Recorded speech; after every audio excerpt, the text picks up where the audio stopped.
Halo, assalamualaikum warahmatullahi wabarakatuh. Ketemu lagi bersama saya Kodarsi Wajah Korea Timeka. Salam dan cadas. Baik teman-teman, alhamdulillah pada kesempatan hari ini masih di video terkait dengan body language ya, batch 4 tentang human lie detector dan lie detector itu sendiri. Nah, melanjutkan terkait dengan video-video sebelumnya, video saya terkait dengan body language. Dan hari ini kita mengenal terkait dengan human lie detector.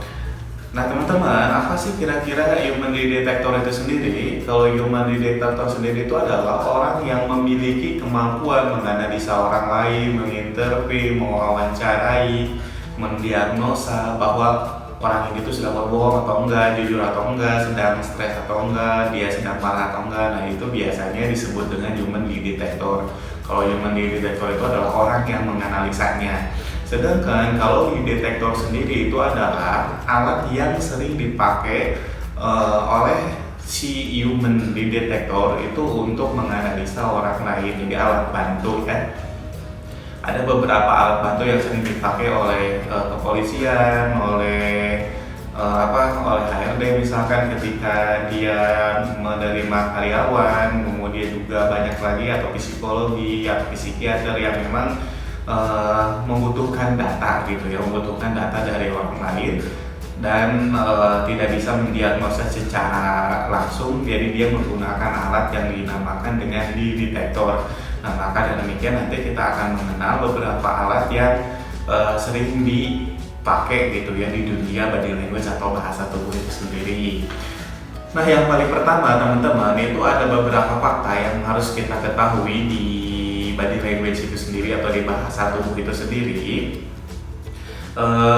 Ini berdasarkan riset yang dilakukan oleh Brain Research pada tahun 2012 terkait dengan kebohongan. Jadi ada beberapa fakta terkait dengan kebohongan yang diriset oleh Brain Research pada 2012. Yang paling pertama itu Brain Research menyatakan bahwa 80% perempuan itu sering mengakui setengah kebenaran. Jadi perempuan itu selalu sering mengakui setengah kebenaran, jadi setengahnya benar dan setengahnya bohong, dengan tujuan itu agar tidak menyakiti perasaan orang lain ya. Jadi karena mungkin rasa ketidakenakan dari seorang perempuan itu lebih besar daripada laki-laki, maka 80% mereka memilih untuk memanipulasi kata-kata mereka dengan tujuan supaya tidak menyakiti hati orang lain. Nah itu ya. Kemudian yang kedua, ada juga 30% dari pelamar kerja itu menambahkan dan mengurangi dari CV mereka supaya diterima di perusahaan yang mereka inginkan. Banyak hari ini yang pelamar kerja mungkin mereka melamar ke perusahaan yang besar, menambahkan CV-nya yang tidak sesuai dengan yang tidak sesuai dengan pengalaman kerjanya misalnya, dengan pendidikannya ataupun yang lain-lainnya. Atau bahkan ada juga yang mengurangi. Kenapa? Karena banyak hari ini yang HRD itu tidak tertarik dengan karyawan yang memiliki banyak pengalaman kerja. Kenapa seperti itu? Karena itu menandakan bahwa si pelamar kerja itu tidak loyal terhadap perusahaan, sering mengutang-ganti, bahkan mungkin dia bermasalah di perusahaan sebelumnya, makanya dia sangat sering sekali melamar kerja di perusahaan-perusahaan yang lainnya. Dan akhirnya itu biasanya lebih menyukai orang yang hanya punya pengalaman 2 atau 3 perusahaan saja, tidak lebih daripada itu. Makanya 30% dari pelamar kerja itu sering menambahkan atau mengurangi isi dari CV mereka. Kemudian yang ketiga, 60% rata-rata orang berbohong 3-4 kali dalam 10 menit percakapan supaya menarik. Jadi rata-rata baik laki-laki atau perempuan itu mereka berbohong 3-4 kali dalam 10 menit dengan tujuan supaya percakapan mereka itu lebih menarik. Jadi ketika ada 2 orang ngobrol, baik yang menyampaikan atau yang menerima informasi, atau misalkan banyak sedang kumpulan seperti itu terjadi kebohongan 3-4 kali dengan tujuan supaya percakapan lebih menarik ya. Nah kemudian yang selanjutnya yang keempat, ini pria itu berbohong sekitar 6 kali sehari kepada pasangan, atasan, dan rekan kerja. Ya, jadi pria itu biasanya mereka melakukan kebohongan 6 kali sehari, memanipulasi kata-kata dan bahasa tubuhnya baik ke pasangan, rekan kerja atau ke atasannya. Tapi kalau wanita itu berbohong 3-4 kali saja sehari. Yang sering dilakukan oleh seorang wanita ketika mereka berbohong itu adalah sering mengatakan bahwa aku baik-baik saja dan aku nggak apa-apa. Nah itu ya, padahal mereka itu sedang apa-apa dan tidak apa-apa ya. Nah kemudian yang selanjutnya teman-teman, ada quotes sedikit terkait dengan kebohongan. Kebohongan itu tidak direncanakan tapi muncul secara alami sebagai respon ketidaknyamanan.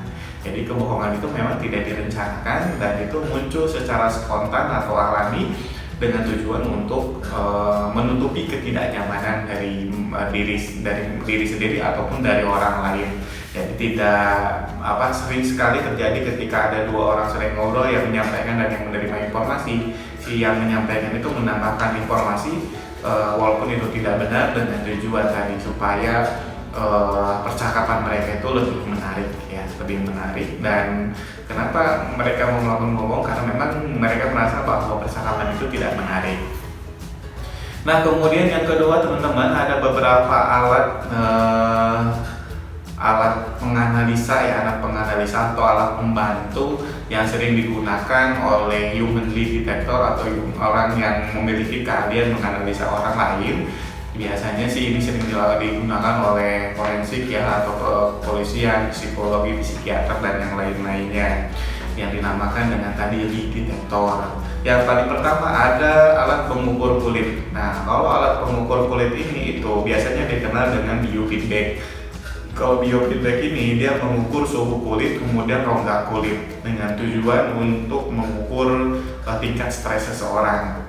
Kemudian yang kedua ada pendeteksi mata yang biasa dikenal dengan eye detect system, dan ini melihat kedipan mata, pupil membesar atau mengecil gitu ya. Fungsinya adalah mengukur ketekanan, kecemasan, ragu-ragu dan kegelisahan seseorang.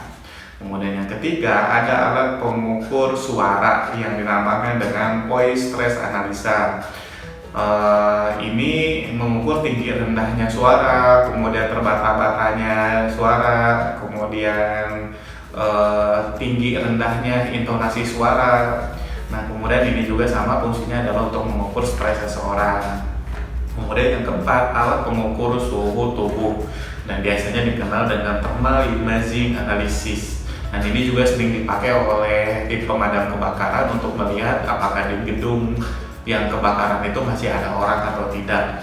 Nah kemudian ini juga ini juga sama untuk digunakan biasanya untuk mengukur perubahan suhu yang diakibatkan dari orang itu tertekan atau tidaknya. Nah itu teman-teman terkait dengan human lie detector dan lie detector sendiri, dan masih banyak lagi alat-alat yang sering dipakai oleh orang-orang yang menganalisa orang lain atau human lie detector sendiri. Cuman ini hanya beberapa saja yang sering dipakai oleh oleh human lie detector atau orang yang memiliki keahlian menganalisa orang lain. Nah, baik, untuk di video kali ini itu saja mungkin yang bisa saya jelaskan. Terima kasih banyak. Selamat bertemu kembali di video selanjutnya. Jangan lupa like, subscribe, komen YouTube saya supaya YouTube saya bisa terus berkembang. Terima kasih. Dadah.